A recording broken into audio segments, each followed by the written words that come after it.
What do you do then? Give them antipsychotics? No. We didn't do that with seizures. Risk. Start with steroids.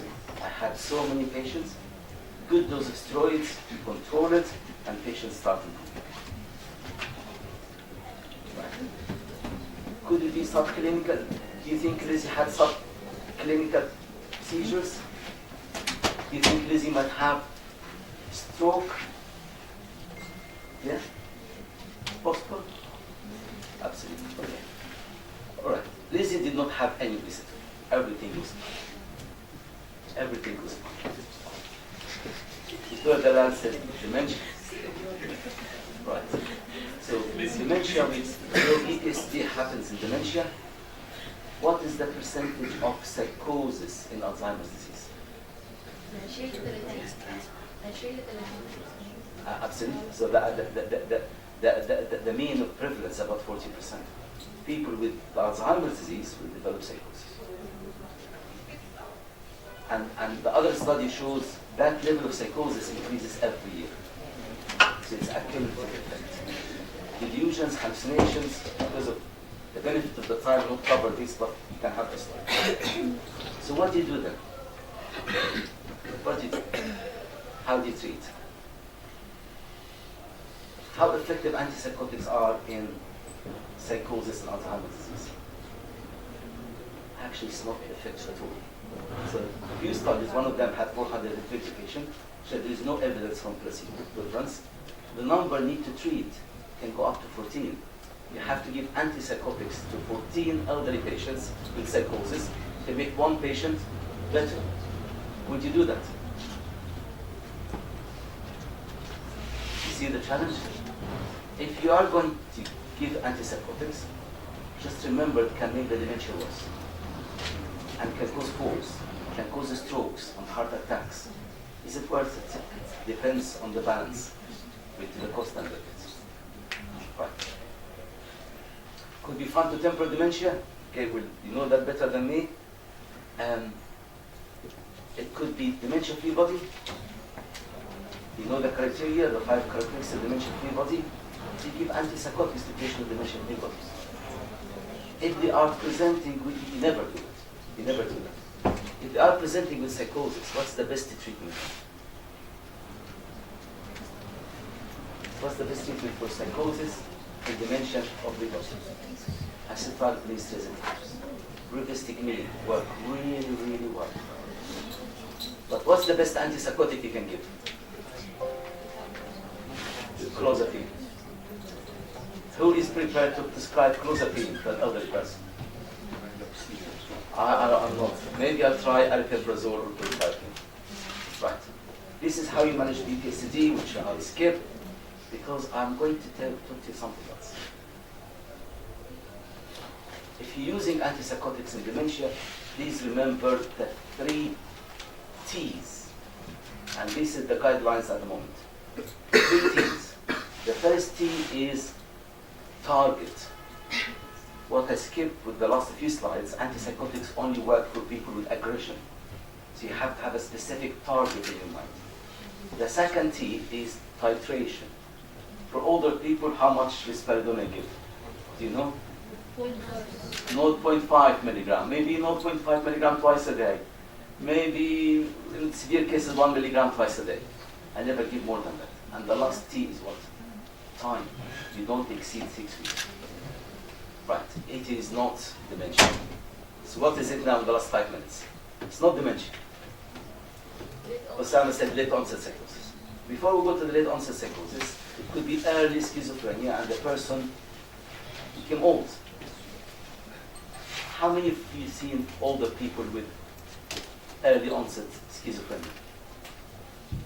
Numbers very small, very small. Because they die young, they have cognitive impairment, all these kind of things. The prevalence is about 0.6%. So that's not really our issue. What about late onset schizophrenia? Have you seen it? With the DSM-3, they said above the age of 45, DSM-5 opened a little bit more, but 29% of people with schizophrenia developed after the age of 44. 12% after the age of 60. Is it the same schizophrenia? Is it the same schizophrenia? We all deal with patients with schizophrenia. Is it the same schizophrenia? It isn't. It's different. You have less negative symptoms. You have cognitive impairment, but also even the delusions are different. It's not as sophisticated as the younger people delusions. Right, you get less auditory hallucinations, more delusions. And just when say people can see me, how they can see me? They see me through the wall. It's not like they have cameras and computers and all these kind of things. Right. What are the theories? There are more in women than men. Maybe because women live longer. People have the progesterone theory, of the hearing problem theory. What about this one? So we talked about early onset schizophrenia became old, late onset schizophrenia. What about this one? Very late onset schizophrenia. Have you met those patients? Develop schizophrenia very late in life. This is really, really interesting. And this is part of the new criteria. Less negative symptoms, rapid cognitive decline, higher risk of tardive dyskinesia. The problem is there's no evidence that he's antipsychotic. You have to be very careful. Right. So this is the management of it in the same kind of thing. What about delusion disorders in later life? Do you see them? Do you treat them or not? That brings me to my last slide. Do you treat or not? Do you treat patients with late onset schizophrenia? Very late onset schizophrenia, delusion disorders. Depends on what. If I treat them with antipsychotics, I can give them heart attack, I can give them stroke, I can make them fall, break the femur, I can give them dementia, Parkinson's disease. So will I treat or not? Depends on the risk.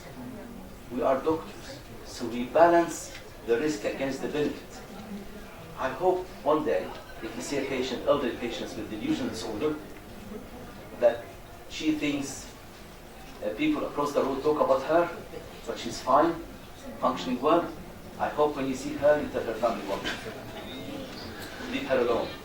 Leave her alone.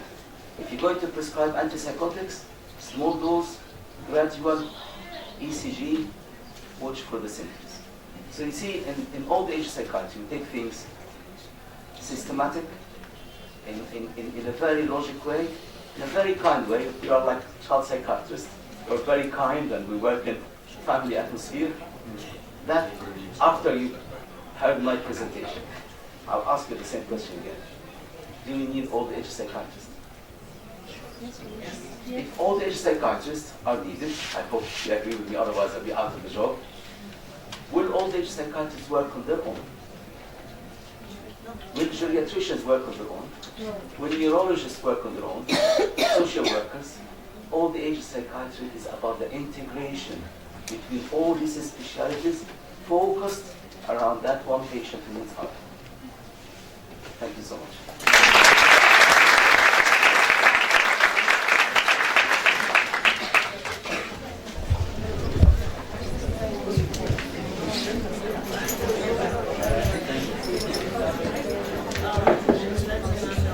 Thank you very much, Professor George, for this very interesting lecture, and it has pointed to how difficult is the practice of old age psychiatry. And it also pointed to the integrated work of all the psychiatrists and other specialists together in order to treat one patient, one outpatient. So, we thank you very much for giving you your experience as an old age psychiatrist in an advanced country, how do you deal with old age patients and how do you treat them, how do you follow the most recent guidelines in treating the patients. This is the way we should learn. This is the way I asked you this morning to share the experiences of each other in order to get knowledge from each other. I was arranging to end the lecture with other scenarios, but unfortunately we ran out of time, and that's why we will postpone it to another occasion. But I want to thank you, Dr. George, for being with us for in many occasions, in many conferences, and for the cooperation with your place and our place. Thank you very much. I would like also to say to George that I enjoyed your conference and your presentation. And I would like to suggest all of you to take the slides and read them for 3 or 4 hours, because his lecture could be for 3 or 4 hours, and have the opportunity, all of us, to ask him many questions about his practice in everyday clinical practice, in order to have his experience in everyday our clinical practice. Thank you very much, George.